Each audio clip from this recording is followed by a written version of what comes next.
નમસ્તે મિત્રો, આજના વિડીયોની અંદર સરકારે જે 20 લાખ કરોડના પેકેજની જાહેરાત કરી છે તેના પ્રથમ ચરણનું આજે જાહેરાત કરવામાં આવી છે। મિત્રો, આ પેકેજ 3 ચરણની અંદર જાહેર કરવામાં આવશે। તે પ્રથમ ચરણ આજે નિર્મલા સીતારમણે જાહેર કરેલું છે। આ 3 ચરણમાં કેવી રીતે જાહેરાત થશે તેની પણ તમને માહિતી આપીશું।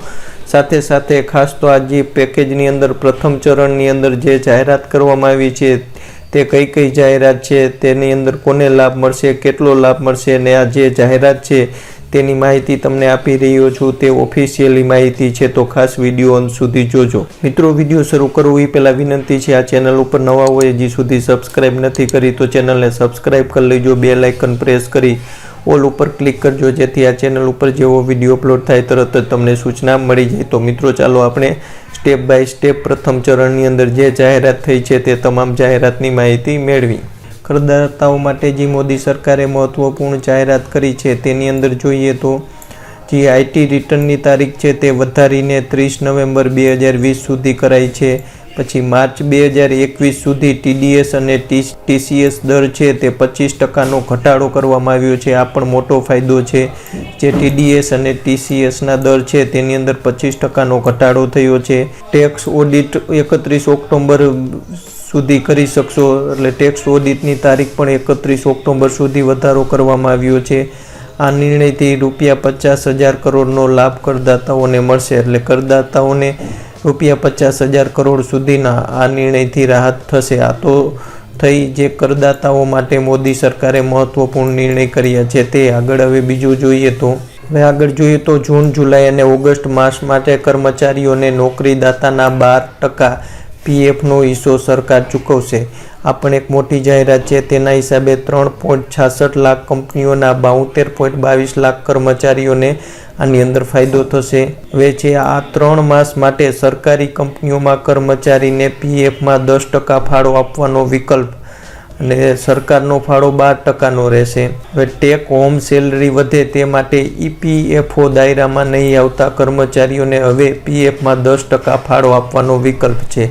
આજે નોકરિયાત વર્ગ માટે સરકારે જાહેરાત કરી છે તે જોઈએ। હવે આગળ બીજી જાહેરાત જોઈએ તો મિત્રો, વડાપ્રધાન નરેન્દ્ર મોદીએ સમાજના અનેક સેક્ટરો સાથે અલગ અલગ સ્તરે વિભિન્ન મંત્રાલયો સાથે પરામર્શ બાદ મળેલા ઇનપુટના આધારે ₹20 લાખ કરોડના પેકેજની જાહેરાત કરી છે। એટલે નરેન્દ્ર મોદીએ ખુદ અલગ અલગ સેક્ટરોના જે મંત્રાલયો છે તેની સાથે પરામર્શ કરી ચર્ચા વિચારણા કરી 20 લાખ કરોડના પેકેજની જાહેરાત કરી છે।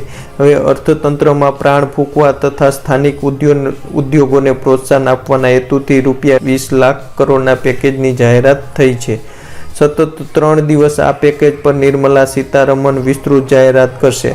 તેમાં પ્રથમ દિવસે એટલે કે બુધવારે જે ગરીબો માટે જાહેરાત કરી, જે આજના વિડીયોની અંદર જોઈ છે। બીજા દિવસે એટલે કે ગુરુવારે મધ્યમ વર્ગ અને ઉદ્યોગો માટે જાહેરાત કરશે અને ત્રીજા દિવસે એટલે કે કંપનીઓ માટે જાહેરાત કરશે। એમ 3 દિવસ સુધી કુલ મળીને ₹20 લાખ કરોડના પેકેજની જાહેરાત કરવામાં આવશે। હવે દૈનિક જાહેરાતમાં વયોવૃદ્ધ, ગરીબ, પરપ્રાંતીય, શ્રમિક તથા દિવ્યાંગોને ધ્યાનમાં લઈ જાહેરાત કરવામાં આવશે। મિત્રો, આ 3 દિવસ છે જે જાહેરાત થશે તેના વિડીયો બનાવી આ ચેનલ ઉપર મૂકશું, જેથી તમને તમામ માહિતી મળતી રહે।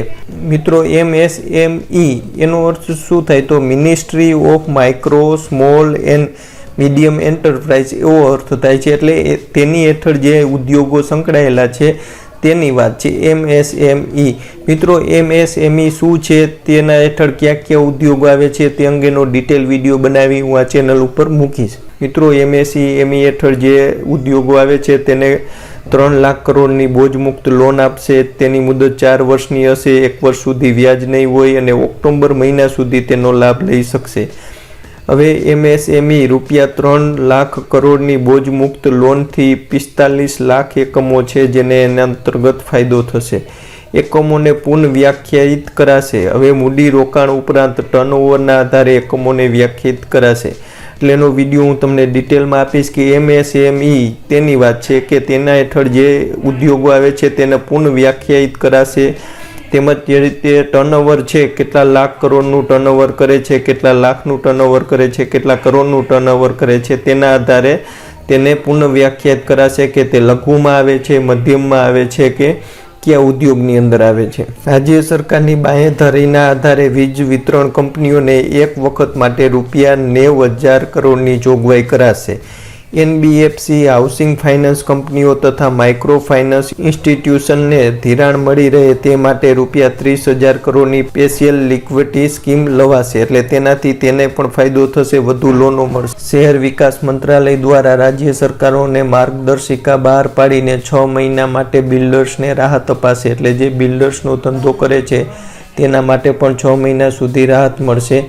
31 ડિસેમ્બર 2020 સુધી વિવાદ સે વિશ્વાસ સ્કીમ લંબાવવામાં આવશે. એટલે તેની મુદત પણ 31 ડિસેમ્બર 2020 સુધી લંબાવવામાં આવશે. તમામ જાહેરાત બાદ રાહત પેકેજ માટેના ₹20 લાખ કરોડ ક્યાંથી આવશે તેની પણ જાહેરાત કરવામાં આવશે. એટલે તમામ જાહેરાતો થઈ જાય ત્યારબાદ તે પણ જાહેરાત કરવામાં આવશે કે જે આ પેકેજના ₹20 લાખ કરોડ છે તે ક્યાંથી આવશે.